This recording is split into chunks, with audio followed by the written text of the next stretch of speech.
good. Excellent. So this is my independent study, the Black American narrative, history without erasure.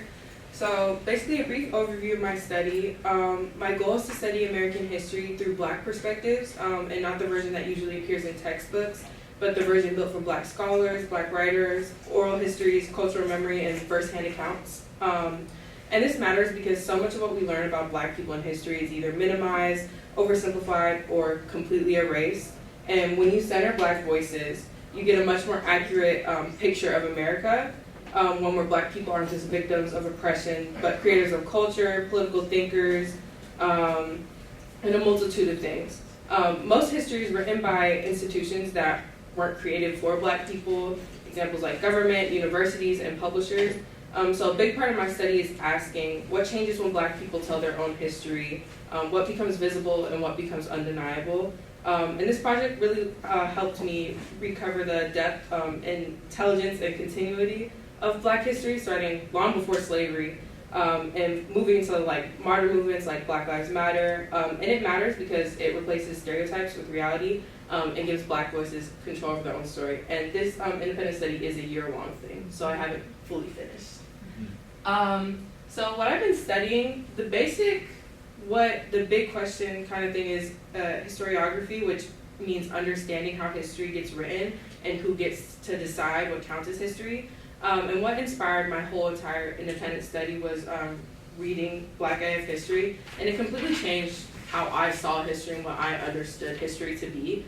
Michael Harriet, the author, really shows how stories get softened, sanitized, or whitewashed to protect national myths. And this helped me understand why studying history through Black writers is necessary and not optional when understanding a full picture of Black America.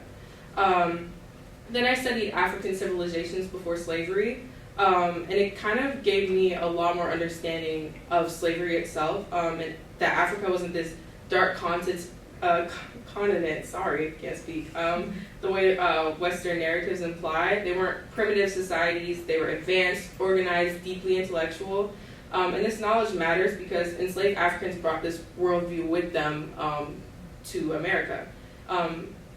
And then I moved into Reconstruction, and I realized this is one of the most misunderstood periods in history.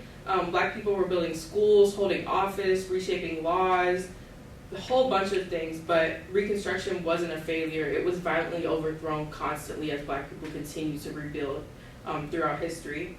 Then next I studied Jim Crow, not just as a legal system, but like as a cultural world full of survival strategies like Black churches, HBCUs, dance, music, just a multitude of Black culture.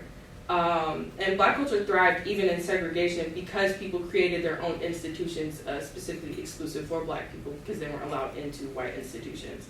And then finally, which I haven't gotten to yet, but modern sections like mass incarceration, civil rights, Black Lives Matter, which I have, Black AF does cover a lot about mass incarceration, which I'll talk about a little bit later, kind of like the school to prison pipeline and stuff like that.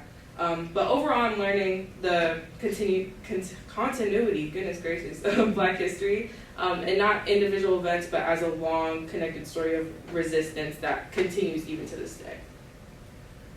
This is just kind of like a brief overview of what I'm reading, what I've read so far. I do have more. So, yeah, it's just the books. My most important part is my working thesis. My working thesis is that Black history reveals truths about America that dominant narratives try to hide, and that by centering Black voices, we get a far more accurate, honest, and complete picture of this country. And what I've learned through this is that African civilizations were complex and advanced long before Europeans arrived, which challenges the idea that Black history begins with slavery. Africa wasn't a starting point for suffering. It was a place of rich culture, philosophy, and governance. I've learned that enslaved Africans were not passive. They resisted in every way possible, physically, culturally, spiritually, through sabotage, a multitude of ways, and that they shaped American culture at the deepest level. I've learned that Reconstruction was the greatest democratic experiment in American history, not a failure like I mentioned before. Black people built political power, created communities, institutions, founded schools. The real story is not that Reconstruction collapsed. it was violently destroyed because it was working, because Black people were given power. Numerous times, power was stripped from Black people to continuously keep them oppressed. I've learned that Jim Crow didn't destroy Black culture, they thrived actually through it, and that mass incarceration is not new. It's a continuation of older systems of racial control, from slavery to Black codes to convict policing, Jim Crow, the war on drugs, and now modern policing. It's kind of an entire pipeline cycle that continues. Yeah. And then future actions in my final project. For my final project, I want to build something that reflects everything I've been learning, not just historically, but in the way it centers Black storytelling. I plan to design an educational website that teaches Black history from an unfiltered, Black-centered perspective that covers Africa, slavery, Reconstruction, etc., and uses clear, accessible language so anybody can learn. What I noticed a lot while reading is I had to look up a lot of words and different things. So I want to make it really open to where anybody can look and not have to, not understand what they're reading.